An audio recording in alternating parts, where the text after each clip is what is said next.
Damai sejahtera Allah yang melampaui segala akal, itulah kiranya yang memelihara hati dan pikiranmu dalam Kristus Yesus Tuhan kita.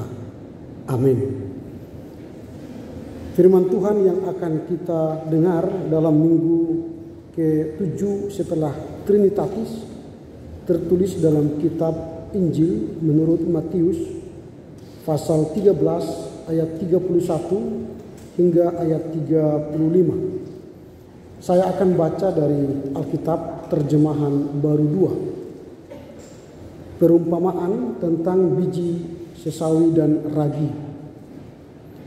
Yesus menyampaikan suatu perumpamaan lain lagi kepada mereka, katanya, kerajaan surga itu seumpama biji sesawi yang diambil dan ditaburkan orang di ladangnya. Memang biji itu yang paling kecil dari segala jenis benih.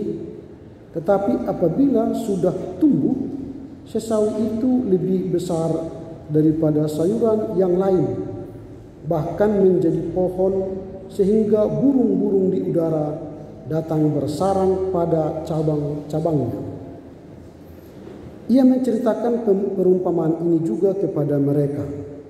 Kerajaan surga itu seumpama ragi yang diambil seorang perempuan dan diaduk di dalam tepung terigu sebanyak 40 liter sampai mengembang seluruhnya.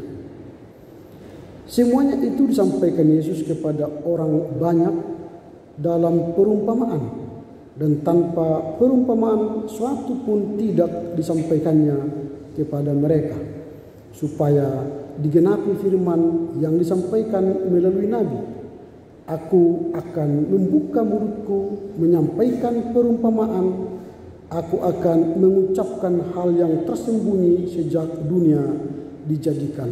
Demikian firman Tuhan. Horas bagi kita semua.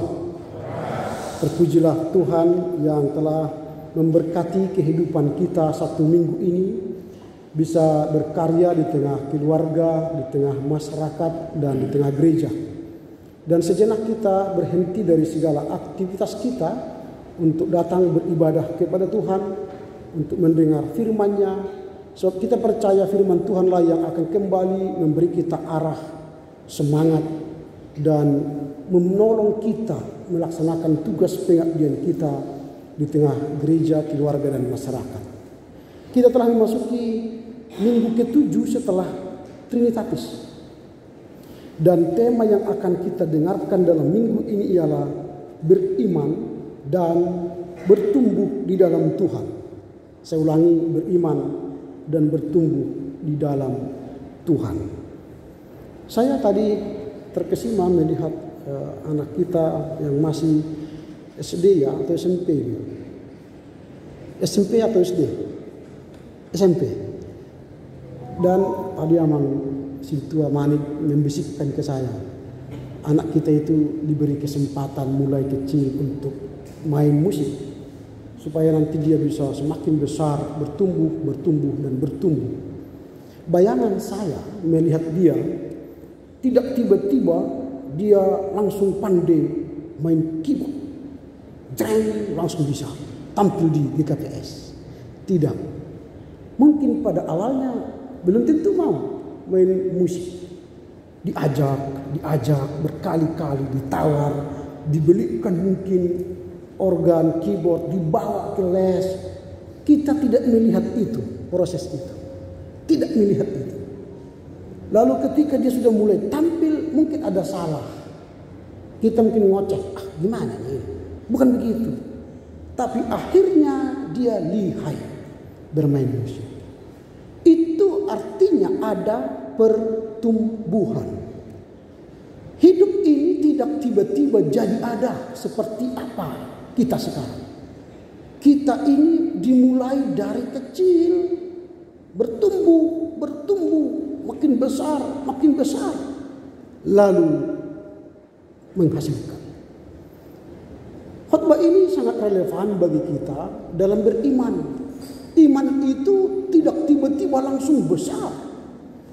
Tuhan memberi dua gambaran ilustrasi tentang iman dalam teks yang kita baca. Yang pertama itu biji sesawi. Itulah yang terkecil, benih yang terkecil, dan itu ditanam di ladang. Apa yang hendak Yesus sampaikan dalam perumpamaan ini? Dimulai dari yang kecil, lalu bertumbuh menjadi besar, besar, dan bermanfaat.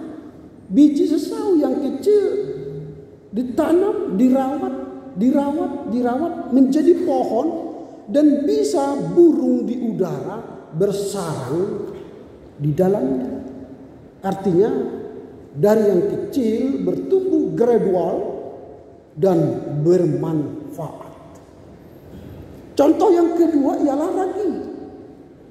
Ragi itu ketika dimasukkan ke dalam tepung 40 liter tadi, itu tanpa kita lihat dia bisa mengembangkan adonan itu. Artinya memberi pengaruh. Orang yang beriman itu harus memberi pengaruh.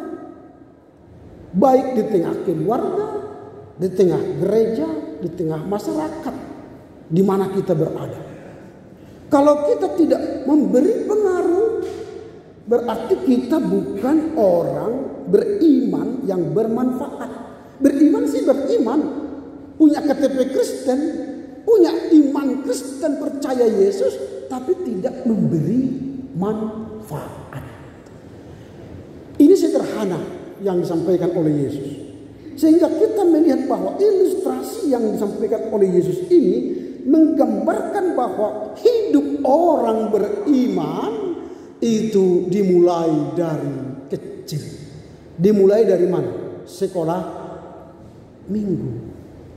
Makanya pendidikan sekolah minggu itu harus terpenting bagi gereja, supaya jangan salah dasar imannya.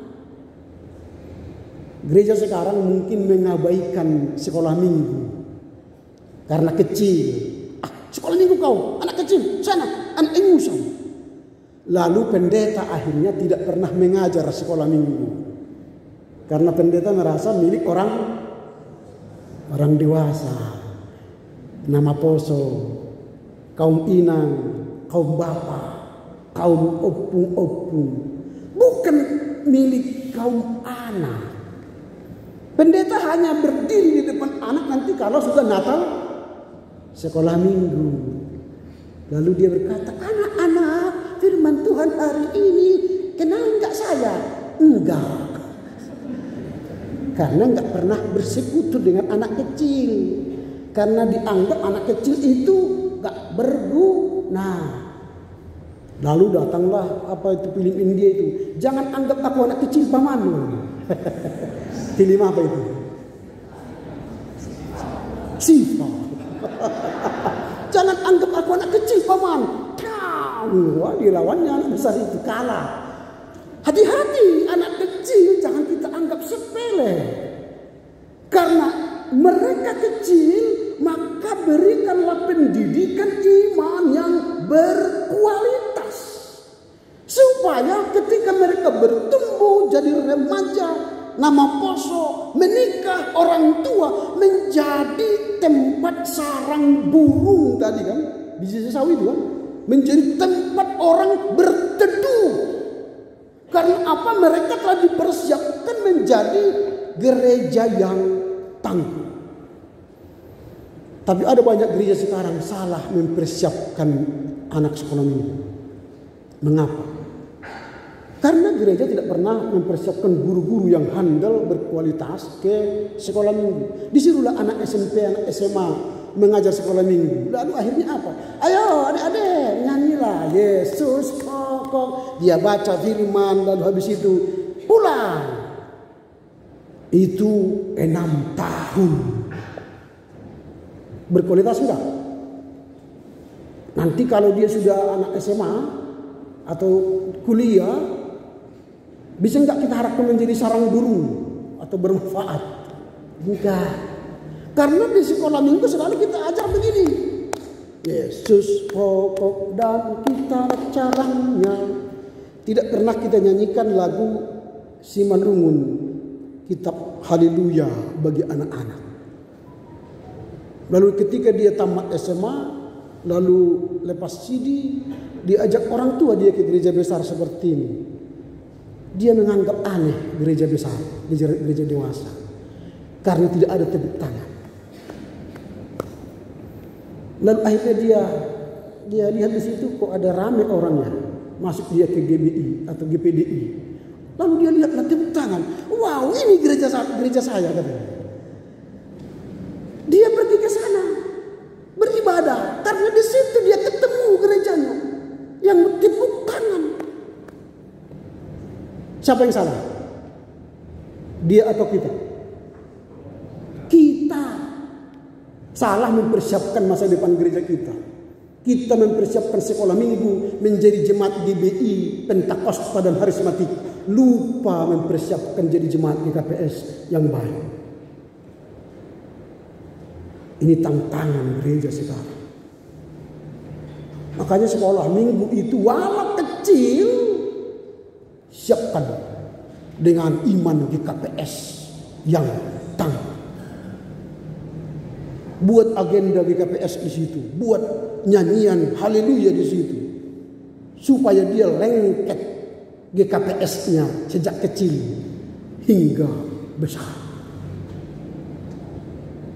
Jika tidak nanti ini bangku ini makin banyak yang kosong nanti. Karena setelah dia remaja, kuliah di Jakarta bukan mencari GKPS, dia mencari Pentakosta, Harismatik dan Betel. Jangan salahkan mereka, karena mereka ingin bertumbuh dalam iman. Iman mereka kita siapkan iman Pentakostal Harismatik. Ini tantangan. Karena itu firman Tuhan ini sangat penting untuk kita renungkan. Apa yang hendak kita dapat pelajari, beriman dan bertumbuh berdasarkan teks tadi. Yang pertama, penting menanamkan dan merawat biji iman. Penting merawat dan menanamkan biji iman. Jadi kalau kita tanamkan biji iman yang berkualitas bagi anak kita, baik di rumah dan di sekolah minggu, yakinlah mereka nanti setelah besar akan menjadi orang yang bertanggung jawab dan menjadi orang yang diberkati. Terkadang kita lupa merawat biji yang kecil tadi, anak kecil tadi. Hanya lahir cukup, hanya lahir beri makan, sekolahkan cukup, tapi tidak kita rawat imannya. Di rumah lupa kita mendidik firman Tuhan baginya. Padahal Ulangan pasal 6, ketika duduk, ketika berbaring, ketika tidur, ketika di mana, ajarkanlah firman Tuhan. Itu dalam bahasa Ibrani namanya madras, mengulang-ulang. Anakku tadi di sekolah minggu apa yang diceritakan? Oh itu tentang ajaran Yesus, perumpamaan tentang biji sesawi. Oh iya. Terus bagaimana tadi gurunya mengajarkan? Begini. Oh betul. Tambah lagi ilmu dari dia supaya menegaskan dia bertumbuh. Madras. Makanya di agama lain ada madrasahnya. Karena mereka mengulang-ulang keimanannya. Kita kapan kita ulang iman kita? Apa yang kita ulang dalam iman kita? Kita madras. Dalam ibadah seperti ini yang kita ulang-ulang biasanya doa Bapa Kami, pengakuan iman Rasul. Itu aja yang kita ulang-ulang. Padahal Luther telah memberikan 5 hal yang harus kita ulang-ulang di rumah kita. Makanya ada katekismus kecil Martin Luther. Doa Bapa Kami, dasar kita, pengakuan iman, perjamuan kudus dan baptis yang kudus. Ajar kepada anak-anak itu minimal 5 pokok iman ini dengan baik dan benar. Maka jangan takut, entah dimanapun nanti mereka besar, itu sudah berkualitas dan menjadi berkat. Itu yang pertama. Penting menanamkan dan merawat biji iman kepada anak-anak. Yang kedua, kita harus bertumbuh dalam persekutuan. Jadi iman itu bertumbuh di mana? Di gereja, yes. Tapi juga di persekutuan. Maka masuklah ke nama poso, masuklah ke kaum inang, masuklah ke kaum bapak, masuklah ke kaum lansia. Disitulah kita berproses bertumbuh. Nanti kita akan mengenal sikap karakter teman kita. Kadang kita menyakiti, kadang kita disakiti, kadang kita yang membuat onar, kadang kita dionari atau dijahili. Itu dalam rangka berproses bertumbuh. Ada orang yang gak tahan berproses sehingga keluar dari kaum inang, keluar dari GKPS, gak tahan dia berproses. Gak enak pendeta itu, khotbahnya menyentil terus, khotbahnya kurang berkualitas, lebih enaknya di sana. Jajan sekali, jajan 2 kali, jajan 3 kali, akhirnya terbiasa di sana, hanya terdaftar di sini.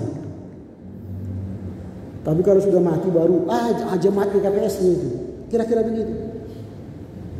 Karena tidak mau berproses di dalam. Dia hanya berproses di luar karena sakit hati di sini. Jangan Bapak Ibu.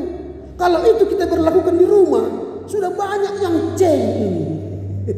Ada suami nggak tahan dipukul atau dia omong istrinya, akhirnya suami pergi meninggalkan rumah atau istri meninggalkan rumah. Apa yang terjadi? Cilaka 12. Tapi untunglah kita melihat suami kita itu aja tidak berubah-berubah. Ya Tuhan, mampukan aku melihat dia. Walau dia tidak berubah, enggak apa-apa. Daripada enggak ada lagi. Lebih baik di situ begitu pun enggak apa-apa lah. Punya bapak, punya suami kan, enggak apa-apa. Daripada enggak ada lagi. Ada orang kan ngorok istrinya. Ih, kok ngorok terus nih? Enggak apa-apa, nikmati. Daripada enggak ada lagi ngorok. Jadi janda duda nanti kan. Enggak apa-apa. Itu artinya rumah tangga itu juga proses terbentuknya iman. Jika suami menyakiti istri, jangan langsung pilih keluar dan berpisah. Jika istri menyakiti suami, jangan pilih keluar. Jika kita menyakiti anak-anak menyakiti kita, jangan pilih bubar. Tapi pilihlah mau berproses. Karena hanya orang yang berproseslah akan menghasilkan hasil yang besar dan sukses di masa depan. Kalau mau diproses, pasti akan menjadi orang yang beriman tangguh dan pasti masuk surga. Tapi orang yang gagal hanya kerjanya protes.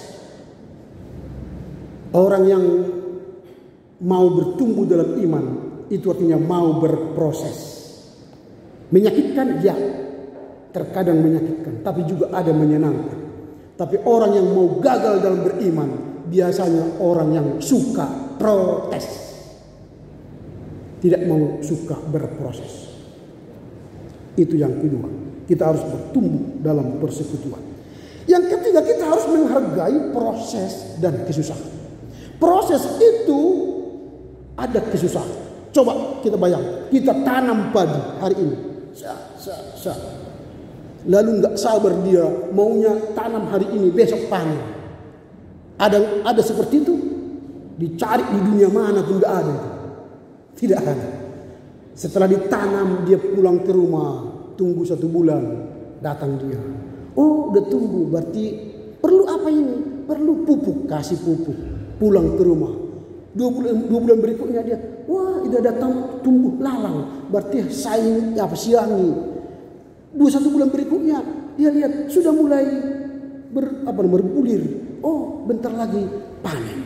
Itu artinya ada proses. Sabar. Anak kita ini mau berhasil menjadi jenderal, menjadi direktur utama, menjadi ASN, menjadi bupati, gubernur, harus ada proses. Tidak mungkin wah jadi gubernur langsung besoknya. Itu bayi ajaib. Gak ada itu di dunia ini. Pastinya kita ajar dulu dia makan, minum. Kita ajar dia berkata, mama, papa. Kita ajar dia, Yesus. Kita ajar dia lagu sekolah minggu, lagu GKPS, ajar. Akhirnya wisuda, akhirnya kerja. Itu kan, itu by proses. Kalau ada orang tua tidak mau memproses anaknya menjadi orang sukses, maka banyaklah anak bertumbuh tanpa proses yang baik, dan hasilnya tentu pun tidak akan baik. Tapi kalau kita sudah berproses dengan baik, memberikan asupan gizi dengan baik, memberikan pendidikan yang baik, memberikan pertumbuhan iman yang baik, maka yakinlah dia akan menjadi orang sukses.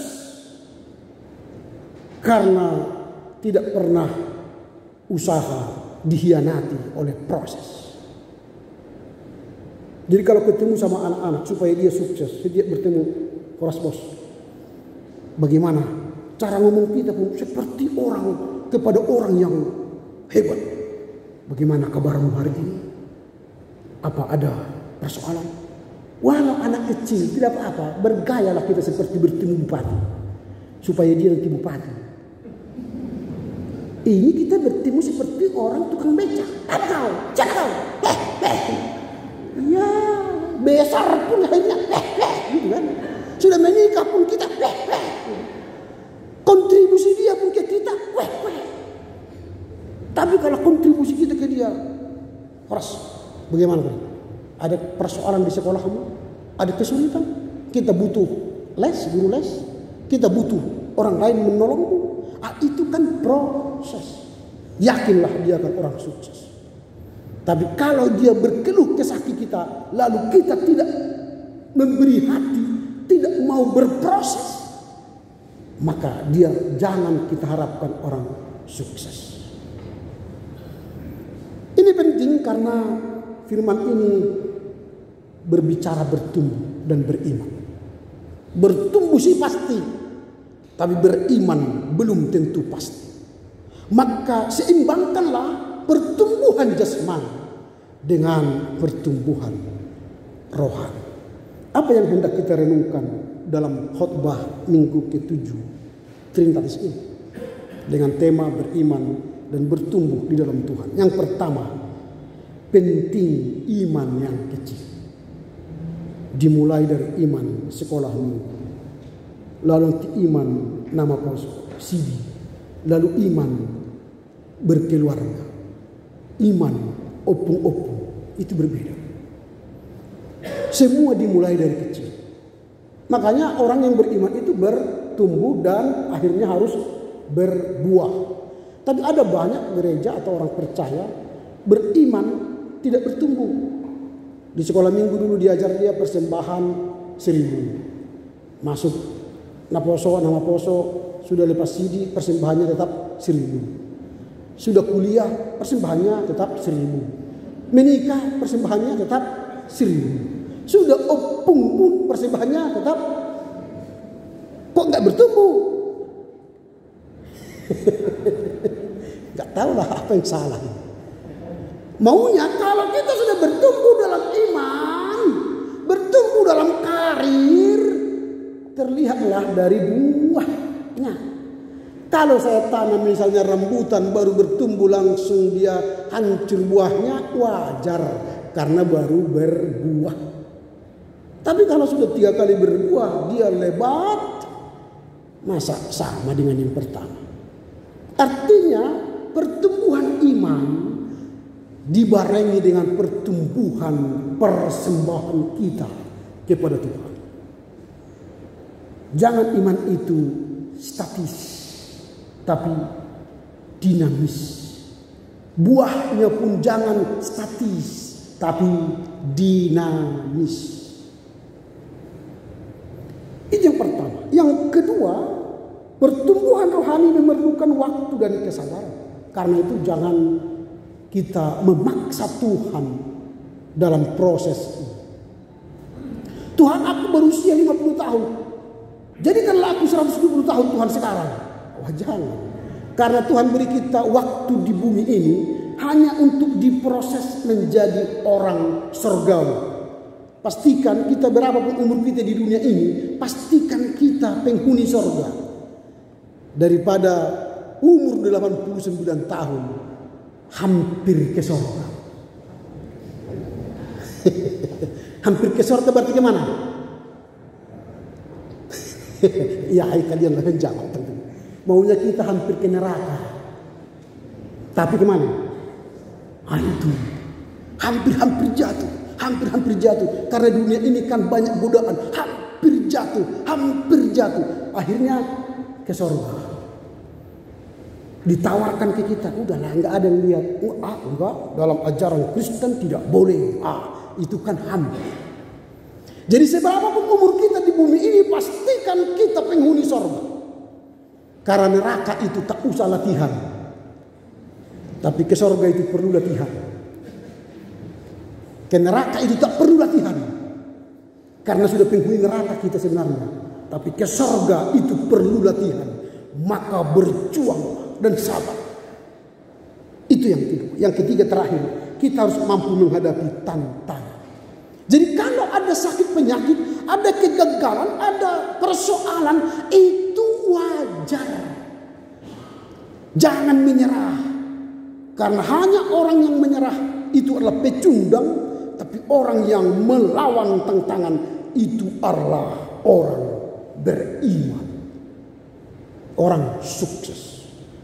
Jadi pastikan kita adalah sukses masuk surga. Maka jangan pedulikan dengan tantangan. Itu hanyalah bagian dari kehidupan yang harus kita lewati. Sehingga kita tidak pernah kalah dengan persoalan. Tapi kita harus menang melawan persoalan. Tuhan Yesus memberkati. Amin. Bapa dalam surga, kami bersyukur karena firman-Mu hari ini mengajar kami untuk beriman dan bertumbuh di dalam Tuhan. Ada banyak hal pelajaran yang kami petik dari firman hari ini. Bahwa iman itu dimulai dari hal yang kecil. Dan kami merawat, menumbuhkan, menjaganya. Sehingga pada akhirnya menjadi berbuah. Membawa dampak, pengaruh bagi diri kami, bagi keluarga, bagi gereja dan masyarakat. Ajar kami untuk sabar dalam proses panjang ini. Seberapa lama kami berproses di dunia ini, 70-80 tahun atau bahkan 100 tahun, Tuhan beri kami kemampuan, kekuatan melewati masa-masa itu. Sehingga pertumbuhan iman kami dibarengi dengan pertumbuhan persembahan kami di dalam Tuhan. Terima kasih Bapa, berkatilah jemaat-Mu GKPS Hang Tuah ini dalam program kerja mereka. Baik program kerja kategorial, baik program kerja resort, atau program kerja pelayanan, Tuhan berkati. Sehingga melalui hamba-Mu Pendeta Jimmy Raya Saragi dan Inang Pendeta Flora Elvina Hutagaul beserta penginjil Narsinta Burmanik beserta seluruh Sintua Samas majelis menjadikan gereja GKPS ini menjadi gereja yang penuh berkat, menolong memberkati jemaat Tuhan. Berkatilah seluruh jemaat Tuhan yang ada di GKPS Hang Tuah ini, baik yang kecil hingga yang sudah lansia, sehingga mereka tetap dipelihara Tuhan. Iman mereka Tuhan jaga dan rawat, sehingga mereka tak beriman yang benar kepada Tuhan. Terima kasih Bapa, berkatilah lingkungan gereja-Mu ini, sehingga lingkungan ini menjadikan tempat kami bertemu dengan sesama, bahkan bertemu dengan Engkau dalam setiap ibadah-ibadah yang kami nikmati dan terima di gereja-Mu ini. Berkati yang mengelola dan yang menata gereja-Mu ini, baik pengurus harian jemaat dan resort, sehingga mereka menjadi alat Tuhan untuk menyatakan program-program kerja nyata, menolong bertumbuh beriman seluruh warga jemaat GKPS ini. Terpujilah Engkau Bapa, inilah doa syukur kami sampaikan di dalam nama Yesus Kristus, Tuhan dan Juru Selamat kami yang hidup. Amin.